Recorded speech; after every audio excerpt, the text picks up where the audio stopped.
We turn now to Brazil to look at the implications of the election of Jair Bolsonaro, the far-right former army captain who won 55% of the vote in Sunday's election, easily defeating Fernando Haddad of the leftist Workers' Party in a runoff. Many fear Brazil's young democracy is now at risk. Bolsonaro has often praised Brazil's former military dictatorship, which ended just 33 years ago. He has also spoken in favor of torture and threatened to destroy, imprison, or banish his political opponents. Bolsonaro has vowed to fill his cabinet with many military officers once he takes the reins of the presidency on January 1st. His vice president, Antonio Hamilton Mourão, is a four-star general who just retired from active duty in February. Former General Augusto Heleno is expected to become Bolsonaro's Minister of Defense. There's also growing fear that Brazil could move militarily against Nicolás Maduro's government in Venezuela. On Monday, a newspaper in Brazil quoted an unnamed high-ranking official from the Colombian government saying that if Bolsonaro, quote, wants to topple Maduro with a military intervention, he will have Colombia's support.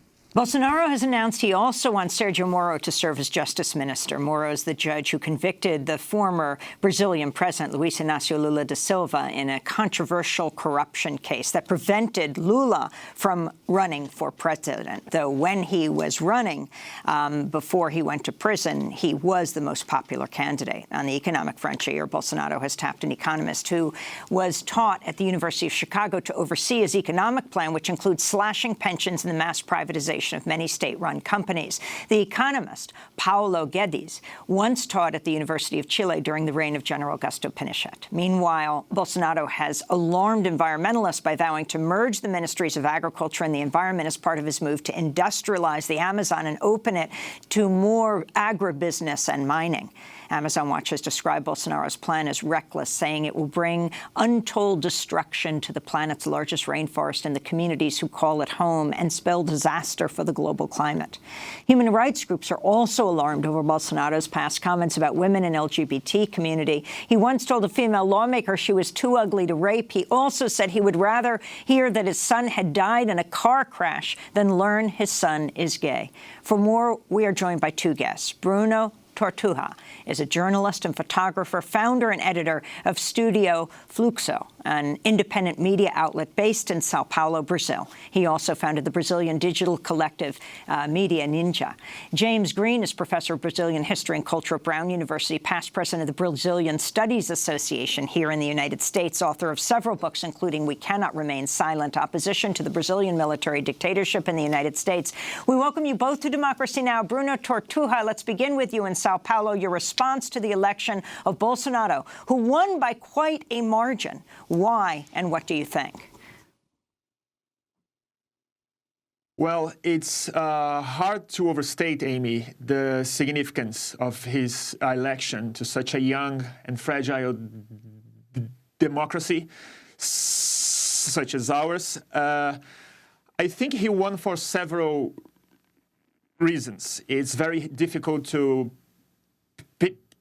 pinpoint just a single one, but I think it's the result of many, many years of criminalization of the political class in Brazil. This is a long time coming. It started with the big operations that the police, the federal police and the judiciary did in Brazil. But the fact is, many saw this coming, but the political establishment couldn't believe it was possible. Bolsonaro also represents the military dictatorship nostalgia in the country, which is pretty strong. But I also have to say something that not many people put on the table, which is there is a mass psychology thing happening here in Brazil. There is the fact that the left in Brazil is being criminalized and demonized for quite a while. So Bolsonaro is the result of many, many things. It's hard to pinpoint just one reason. Professor James Green, I'd like to ask you in terms of the impact of the Brazil elections, which did not get a whole lot of coverage here in the United States, on Latin America and really the democracies across the world, because people forget Brazil is the fifth largest country in the world in population. It's got more people than Russia or Japan. And so what happens in Brazil really has a big impact, certainly across Latin America, because it represents about half of all of South America's population. I think that the election in Brazil reflects an international trend that we've been following in Russia, in the Philippines, in Poland, in Hungary, in the United States, and conservative governments that have come to power in Chile, in Argentina, and Paraguay. And the Bolsonaro government, which I would consider worse than the Trump administration, is probably going to be implementing a series of extremely reactionary changes to the country, which will see a decline in the standard of living of ordinary people, of working class people, in addition to attacking the environment, tearing up international agreements, deforesting the Amazon region, and challenging the democratic rights of LGBT community, the women, the black movement in Brazil, all of which have been fighting for the last 30 years for full democratic rights in the country. I mean, here in this country, I think a report said something like 75% of the Brazilian expatriates, around 3/4 of the Brazilian expatriates, voted for Bolsonaro, this former army captain who praises the military dictatorship, attacks gays, attacks women, and then talks about the issues you do. Explain this, Professor Green. So there's no question that there is popular support for Bolsonaro, who seems to be the savior for the country, who's going to offer simple solutions to very complex problems. His solution to increase violence or criminality is to arm all citizens. His solution to criticisms by human rights activists of the police excessive violence is to eliminate any investigations of police when they go into a community and shoot to kill. In this regard, I think immigrants, people who've left the country in other moments, fall into the category of those in Brazil who are listening to these ideas that Bolsonaro has and hoping that they will solve very complex problems with his simple solutions. The community is very diverse in this country. I think there are a large number of Brazilians who have been very consistently supporting the fight for democracy in Brazil and have been very vocal, but they do remain a minority of the community in the United States. And Bruno Torturra, in terms of the racial and class implications of this election, clearly certainly under the Workers' Party, for the first time, indigenous people and Afro-Brazilians started to have more rights and more attention and services and affirmative action from the government. What do you envision happening under Bolsonaro?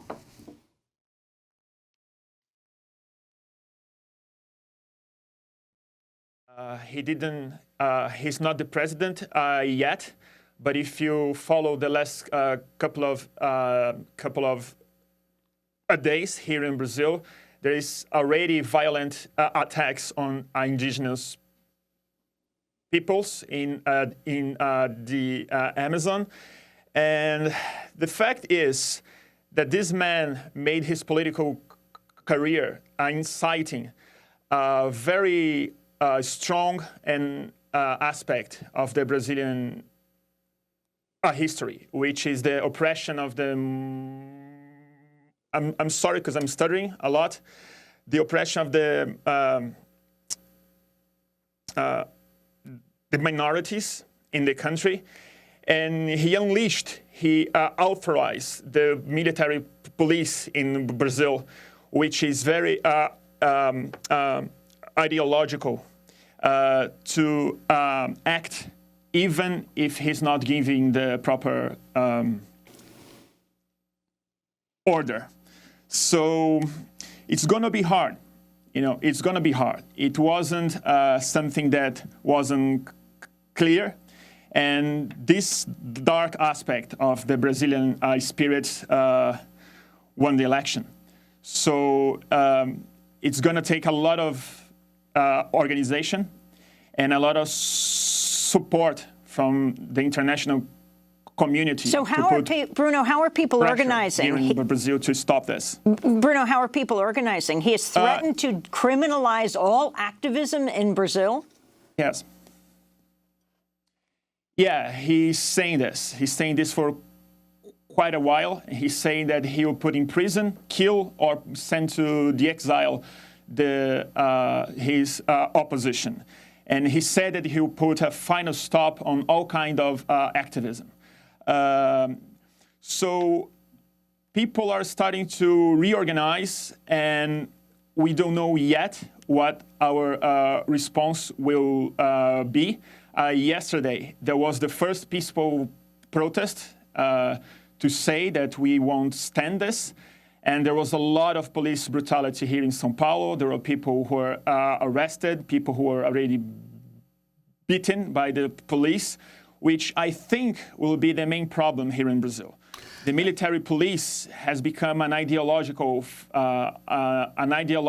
militia and gave a lot of support to his election.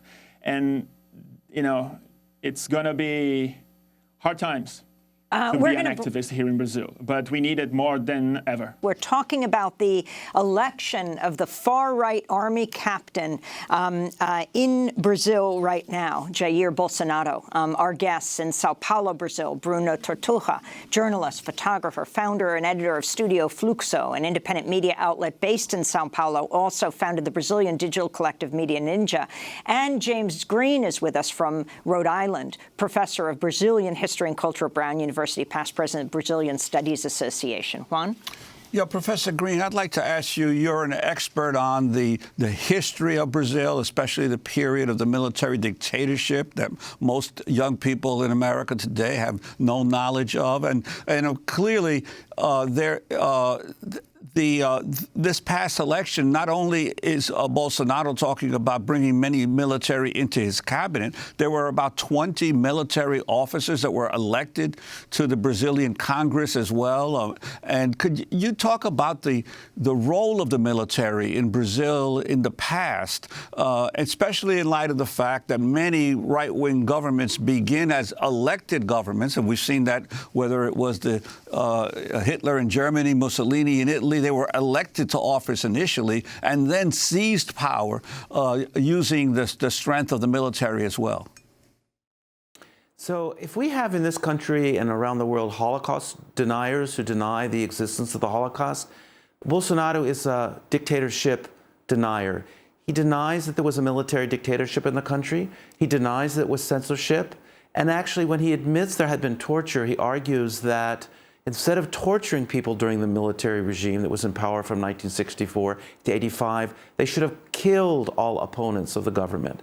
He defends the use of torture today, and if he could do so, I would assume he would try to implement the practice as a constant pattern against political oppositionists. Now, we have to keep in mind that the police have consistently used torture and violent means against poor people, especially people of color in Brazil, as part of their police enforcement. The military came to power in 1964, overthrowing a popularly elected government who was trying to carry out a series of minor reforms or moderate reforms, and promised to clean house and leave office within 6 months to a year, and they ended up staying in power for 21 years and carried out severe or gross violations of human rights, which were documented and clearly pointed out by the Inter-American Commission on Human Rights and other international organizations. So we're facing a person who believes in the military, was a captain in the military, although he was retired forcibly from the military for being insubordinate, who believes in authoritarian policies, and we're expecting him to strengthen the role of the military in the country. I think one of the concerns many of and wasn't one of the requirements of the return to democracy that the military insisted that there would be no attempt to seek justice for those who participated in the tortures and the killings during the dictatorship?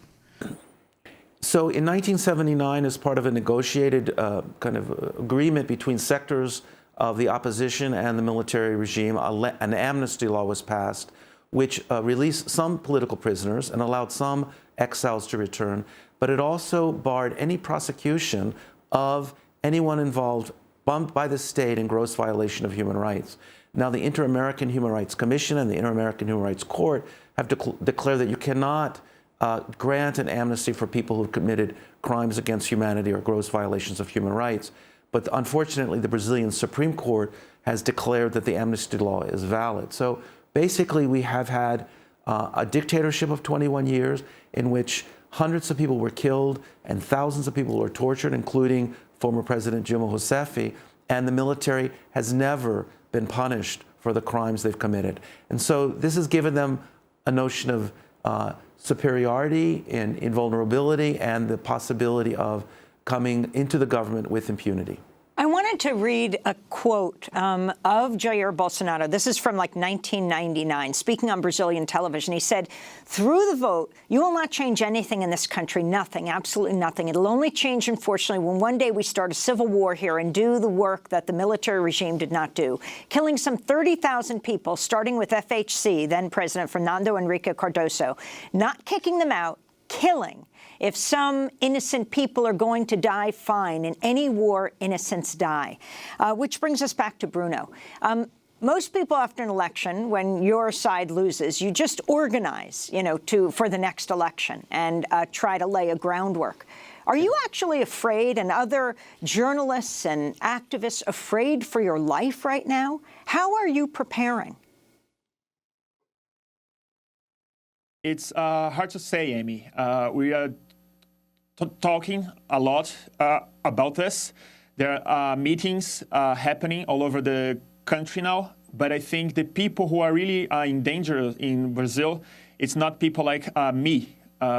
It's people who live on the middle of the country, people who are who have to face the rural elites that have the support of the military police, and on the outskirts of the cities and on the favelas, which is where the police actually still are brutalizing people. It's important to say that even during the Workers' Party government here in Brazil, it's very hard to be an activist here. It's one of the most dangerous countries in the world to be an activist, especially if you live in the middle of the country, where there's no press, there's no journalism, and the police is very interlinked with the economic interests of the rural elites. So I think we have to talk a lot. We have to protect ourselves. And we have to call for the support of the whole world, actually.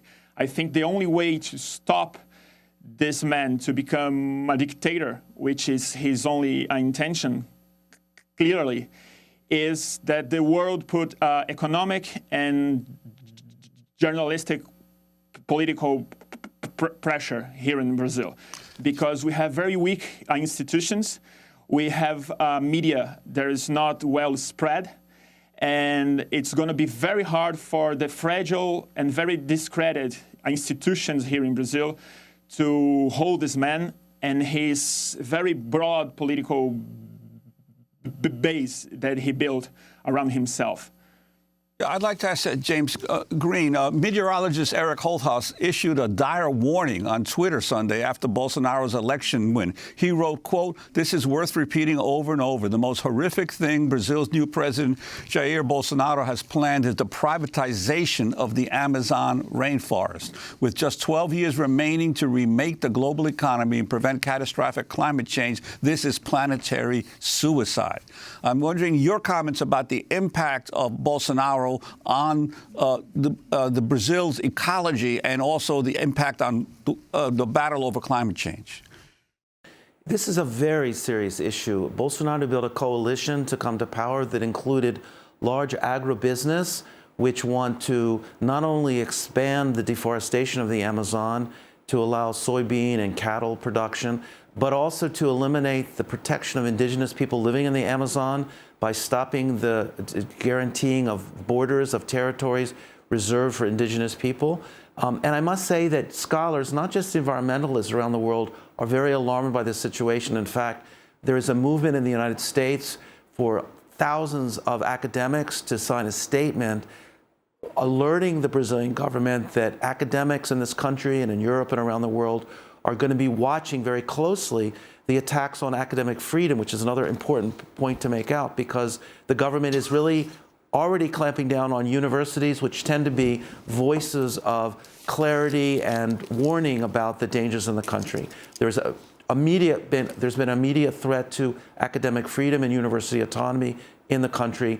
And we as scholars who work on Brazil in the United States and around the world are extremely alarmed. James Green, I want to thank you for being with us, professor of Brazilian history and culture at Brown University, and Bruno Torturra, journalist and photographer in Sao Paulo. That does it for our broadcast. I'm Amy Goodman. Juan Gonzalez. Check all our coverage of Brazil at democracynow.org.